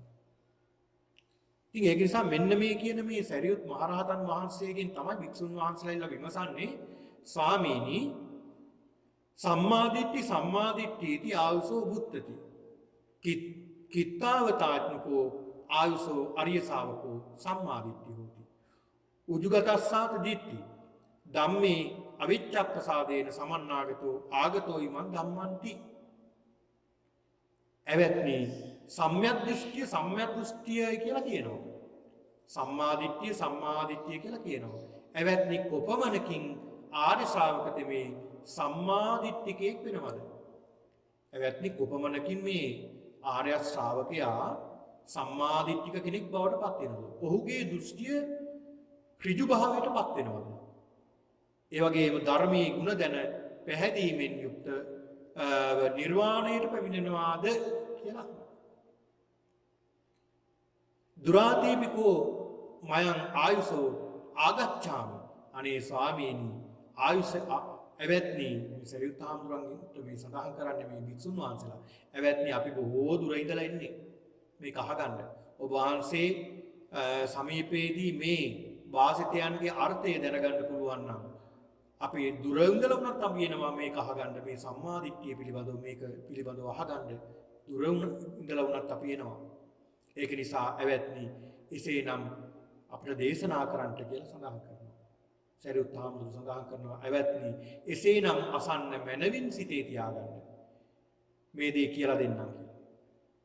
ඔන්න උන්වහන්සේ දේශනා කරනවා ඊයත් පළවෙනි කාරණාව. ඔන්න එක තැනක් දැන් මේ සම්මාදිට්ඨිය ඇති වෙන මේ අර මම සඳහන් කළේ මහ මුහුදට නැත්තම් බහින එක වෙරළක් එක මංකඩක් මේක. එහෙම නැත්තම් කිව්වොත් නිවනට බහින එක තැනක් නේ. යතෝචකෝ ආවසෝ අරිය ශාවකෝ අකුසලංච පජානාති. අකුසල මූලංච පජානාති. කුසලංච පජානාති. කුසල මූලංච පජානාති.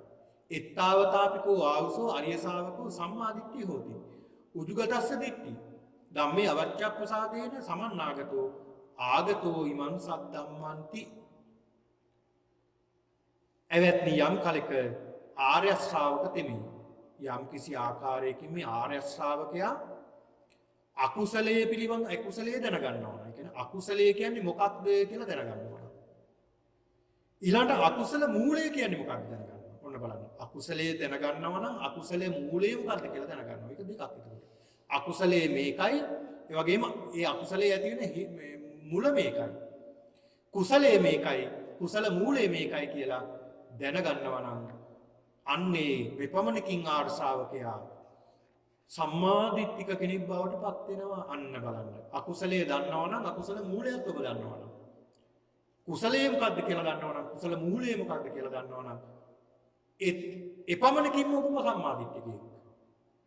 අන්න ඒකෙන් ඔබට සම්මාදිට්ඨියෙක් වෙලා වෙන්න පුළුවන්කම තියෙනවා. ඔන්න බලන්න. ඒතර ඔබ දන්නවනේ අකුසලයේ මොකක්ද, අකුසල මූලය, කුසලයේ කුසල මූලය. ඒතර දැන් මේ කියන දේශනාවද ඔබ බලා ගන්න ඕනේ තමන් කොතනද ඉන්නේ කියලා. ඔබ සම්මාදිට්ඨිකයේද කියලා ඔබට දැනගන්න පුළුවන්කම තියෙනවා. එවත්නි අකුසලයේ කවරේද? අකුසල මූලයේ කවරේද? කුසලයේ කවරේද? කුසල මූලයේ කවරේද? එතකොට මේක සඳහන් වෙනවා අකුසලයේ මොකක්ද? මොකක්ද මේ අකුසල? අකුසල් 10ක් තියෙනවා. මේක කියන දස අකුසල. දස අකුසල් කියලා කියනවා. ප්‍රාණඝාතය. ඒ කියන්නේ ප්‍රාණීන්ගේ දිවි තොර කිරීම, මරණයට පත් කිරීම.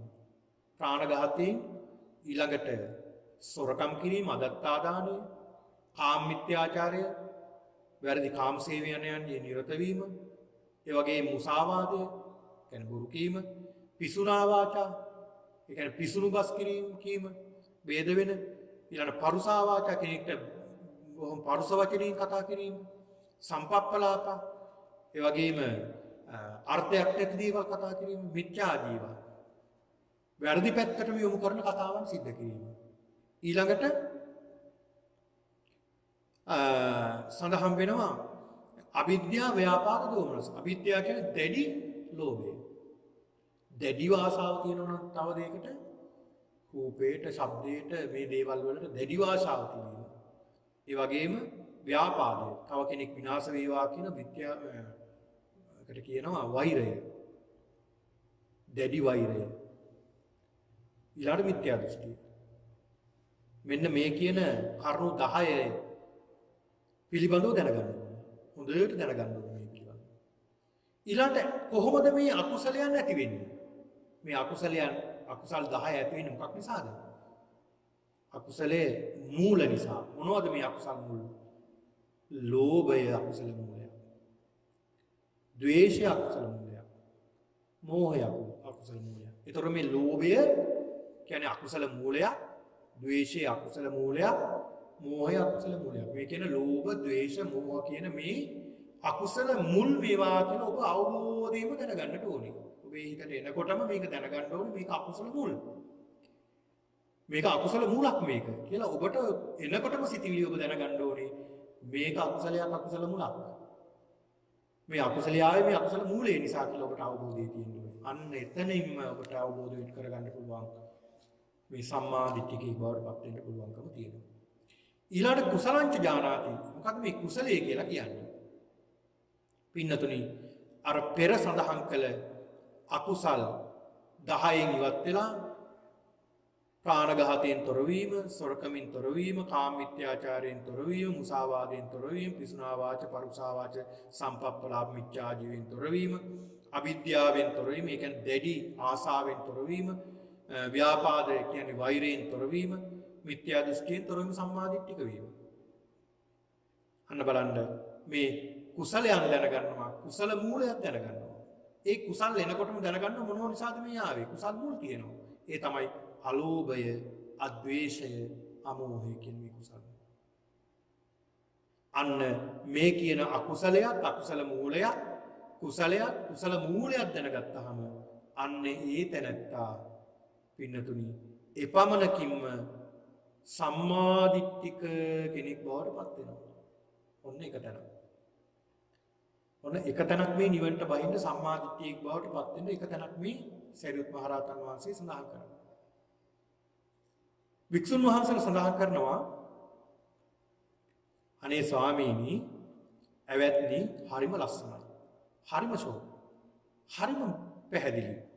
ස්වාමීනි මේ අකුසලයක් අකුසල මූලයක් කුසලයක් කුසල මූලයක් යහපත් විදියට අවබෝධ කරගත්තාම මේක දැනගත්තාම එතනින්ම සම්මාදිට්ඨිකයෙක් බවට පත් වෙන්න පුළුවන්. හරිම යහපත්.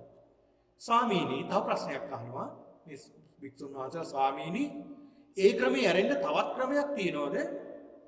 මේ සම්මාදිට්ඨික බවට පත් වෙන්නේ. ඒ ක්‍රමයේ විතරක් තියෙන්නේ. තවත් ක්‍රමයක් තියෙනවා. මේ සරියුත් හාමුදුරුවෝ සඳහන් කරනවා එවැත්නි තවත් ක්‍රමයක් තියෙනවා. තව ක්‍රමයක් තියෙනවා. ඒ තමයි ආහාරංච දානාති. ආහාර සමුදයංච දානාති. ආහාරංච පජානාති. ආහාර සමුදයංච පජානාති. ආහාර නිරෝධංච පජානාති. ආහාර නිරෝධ ගාමිනී පටිපදංච පජානාති. අන්න බලන්න එතයිනුත් පුළුවන් සම්මාදිට්ඨිකෙත් බවට පත් වෙන්න. මේ ආහාර ගැන මොනවද මේ? ආහාරංච පජානාති. ආහාරය ගැන දැනගන්නවා. ආහාරය කියන්නේ මොකක්ද කියලා දැනගන්නවා. හොඳට අවබෝධ කරගන්න ආහාර කියන්නේ මොකක්ද?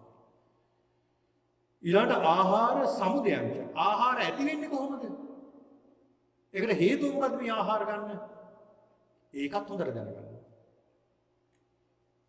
ආහාර නිරෝධංච පජානාති. ආහාරය නැති කරන්නේ කොහොමද? නැති වෙන්නේ කොහොමද? ආහාර ගැනීම නැති කරන්නේ කොහොමද? ඊළාට ඒ නැති කරන මාර්ගය කුමක්ද කියලා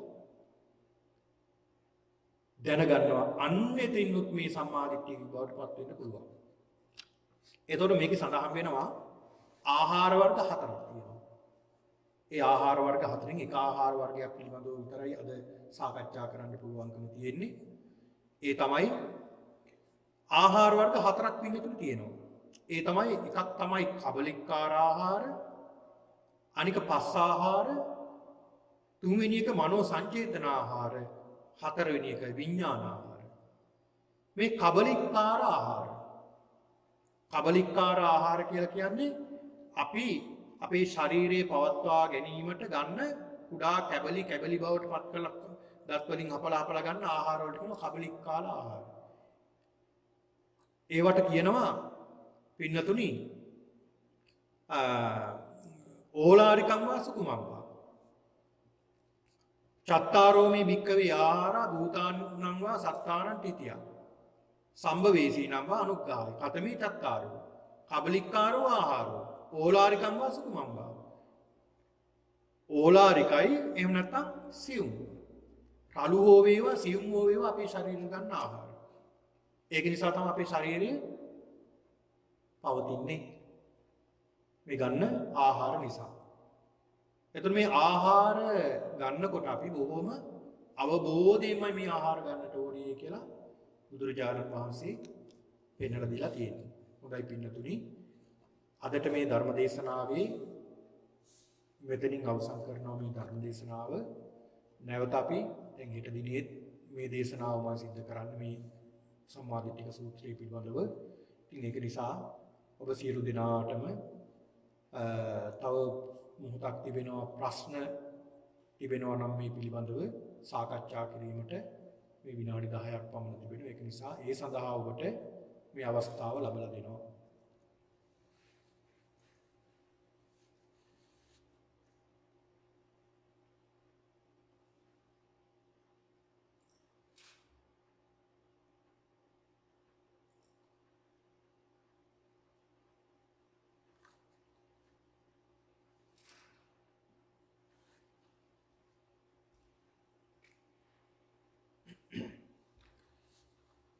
ප්‍රශ්න තියෙනවා නම් ඔබට සාකච්ඡා කරන්න අවස්ථාව තියෙනවා.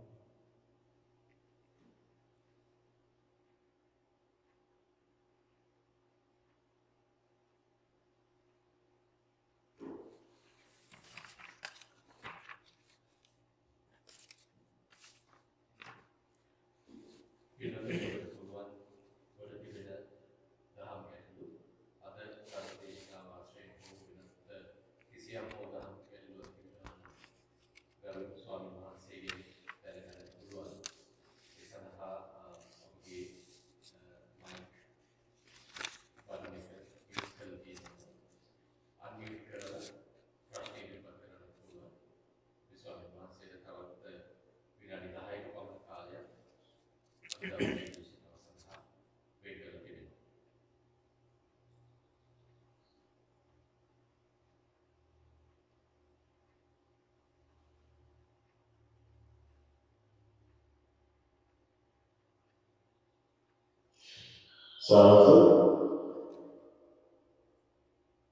Oke, oke Anda.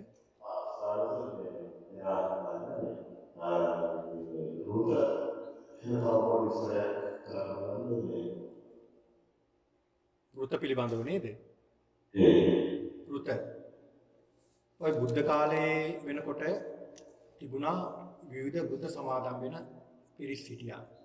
ඒ කියන්නේ දැන් මම සඳහන් කළානේ දේවවාදීන් කියලා පිරිසක්. ඒ කියන්නේ දෙවියන් වහන්සේ විශ්වාස කරනවා දෙවි කෙනෙක් තමයි මේ ලෝකයේ නිර්මාණය කරලා තියෙන්නේ. කියන්නේ මේ විශ්වාසයේ තිබුණ පිරිසට එරෙහිව කියලා කියන්නේ ඒවා ප්‍රතික්ෂේප කරු පිරිස ඊට වඩා විමුක්තියක් ලබා ගන්න පුළුවන් ඊට වඩා ක්‍රමයක් තියෙනවා. දෙවි කෙනෙක් නෙමෙයි මේ ලෝකේ මවලා තියෙන්නේ. ඒක නිසා අපි විමුක්තිය ලබා ගන්න මේ ශරීරය නිසා තමයි මේ දුක් විඳින්නේ අපි. මේ ශරීරයට දුක් දෙන්න ඕනේ කියලා වෘත සමාදන්. ඒවට කියනවා අජයවෘත, ග්‍රෝවෘත, කුක්කුරවෘත ආදී වශයෙන් ශරීරයට දුක්. මොකද ශරීරය නිසා තමයි කර්ම රැස් වෙන්නේ. මොකද දැන් තියෙනවානේ අපි දැන් බුදුදහමේ කියලා දෙනවා සිත, කය, වචනය. ඒතර මොකද්ද ඔය සිත, කය, වචනය කියන තුنين ප්‍රමුඛ වෙන්නේ? බුදුදහමින් අපි බුදුරජාණන් වහන්සේ පෙන්ලා දෙන්නේ මේ සිත, කය, වචනය කියන මේ ඉන්ද්‍රියන් තුලින් සිත තමයි ප්‍රධාන වෙන්නේ අකුසල් සිද්ධ වෙන්නේ. හැම දෙයකටම සිතයි ප්‍රධාන වෙන්නේ. හැබැයි ඒ අය විශ්වාස කළා සිත නෙමෙයි ප්‍රධාන වෙන්නේ කය. ඒකනේ කයට දුක් විඳින්න සිද්ධ වෙන්නේ. කයටයි මේ දුක් විඳින්න සිද්ධ වෙන්නේ. ඒක නිසා කය නිසායි මේ පැවැත්ම සිද්ධ වෙන්නේ. කයට දුක් දෙන්න ඕනේ කියලා කයට දුක් දෙනවා. ඒ කියන්නේ ඒ අය කල්පනා කරනවා මම බල්ලෙක් වගේ හැසිරෙනවා. මේ අවුරුදු එයා අදිෂ්ඨාන කරගෙන අවුරුදු 2ක් හෝ 3ක් හෝ 10ක් හෝ 15ක් හෝ 20ක් හෝ ਉਹ අදිෂ්ඨාන කරගන්න මම මේ බල්ලෙක් වගේ හැසිරෙනවා. ඒ කියන්නේ ඒ සුනකෙක් වගේම තමයි හැසිරෙන්නේ. කෑම කන්නෙත්, මිදියන්නෙත් එහෙම ඒ කාලේ හිටියා. ඊළඟට ගවයෙක් වගේ ජීවත් වෙනවා. ඊළඟට එළුවෙක් වගේ ජීවත් වෙනවා. එළුව අසුචි කරන තැන්වලමයි නිදාගන්නේ. ඒ වගේම ශරීරයට දුක් දෙමින් කටයුතු කරනවා. ඊළඟට තවත් සමහරු කල්පනා කළා වෘත සමාදම් වෙන තවත් තිබුණා රෑ 12ට විතර සීතල ජලයේ වැහැලා කරවටක් බැහැලා ශරීරයට දුක් දෙන්න සීතල ජලයේ වැහැලා ඉන්නවා. ඊළඟට මහා දවල් ගිනි ගොඩවල් ගහගෙන මේ මැද්දට වෙලා ශරීරයට දුක් දෙන්න තවන්න ශරීරයේ තවන්න. ඒ කියන්නේ සිත තවන එක නෙමෙයි අය ප්‍රධාන කරගත්තේ කය තවන එක. කයට දුක් දෙන එක. ආන් ඒවට තමයි වෘත කියලා කියන්නේ. අදටත් ඒ වගේ අය ඉන්නවා දැන් අද. නිගණ්ඨනාථ පුත්තගේ ආරාමයක් තාමත් තියෙනෝනේ. ඉතින් ඒ අය අදටත් ඉන්නවා ඉන්දියාව තුළ. මම හිතන්නේ පැහැදිලි ඇති දහම් ගැටලුවට පිළිතුර.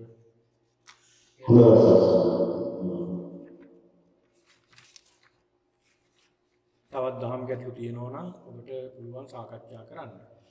අපේ හාමුදුරනේ තවත් දහම් ගැටලු දෙකක් යොමු වෙලා තිබෙනවා. පළවෙනි ගැටලුව තමයි අනිච්ච දුක්ඛ අනාත්ම ගැන කෙටි පැහැදිලිවීමක් කරන්න පුළුවන් කියලා. අනිත්‍ය දුක්ඛ අනාත්ම කියලා කියන්නේ ත්‍රිලක්ෂණය කියලා මේකට පැහැදිලි කරනවා. ත්‍රිලක්ෂණය බුදුදහමේන ඊටමත් ගැඹුරු දේශනාවක්. එහෙම නැත්නම් මූලික දේශනාවක් තමයි මේ ත්‍රිලක්ෂණය කියලා කියන්නේ. මේ අනිච්ච කියලා කියන්නේ පාලියෙන්. අනිත්‍ය කියලා කියන්නේ අපි සිංහලෙන් කියන්නේ. එතකොට මේ අනිත්‍ය නැත්නම් අනිච්ච කියලා කියන්නේ ස්ථීර නැහැ කියන එකයි. ඒ කියන්නේ අස්ථීරයි කියන එක. එහෙම නැත්නම් වෙනස් වෙනවා කියන එක. අනිත්‍යයි වෙනස් වීම. එතකොට මේ වෙනස් වීම පිළිබඳව තමයි අනිත්‍ය කියලා කියන්නේ. ඒ කියන්නේ තමන්ගේ වසඟේ තියාගන්නට බෑ. වෙනස් වෙනවා. නිතර වෙනස් වෙනවා. ඒ වෙනස් වීමට අපි කියනවා ස්ථීර නැති අස්ථීරත්වයට කියනවා අනිත්‍යය කියලා. ඒතර මේ යමක් අනිත්‍ය නම් එහෙම නැත්නම් අස්ථීරයි නම් ඒක සැපද දුකද? ඒක දුකක්. මොකද අපි හිතමු උදාහරණයක් විදිහට මේ මගේ ඇහැ අනිත්‍යයි. මේ ඇහැ අනිත්‍යයි. ඒ කියන්නේ ස්ථීර නැහැ මේ ඇහැ. මේක ටික කාලයක් යනකොට ඇහැ නරක් වෙනවා, පේන්නේ නැතු වෙනවා, සුදේනවා, කන්නඩි දාන්න වෙනවා. තව ටිකක් කන්නඩි දාගන්නත් බැරි වුණාම අන්තිමේට කන්නඩි දාලවත් පේන්නේ නැතු වෙනවා, කාච දාන්න වෙනවා, පේන්නේම නැතු වෙනවා. ඒතර මේක ස්ථීරත්වයක් නැති නිසා තමයි මේක අස්ථීර වුනේ. ඒතර අස්ථීර නිසා තමයි මේක දුකක් ඇති වෙන්නේ. වෙනස් වීම තුල දුක තියෙනවා. එතකොට අනාත්ම කියලා කියන්නේ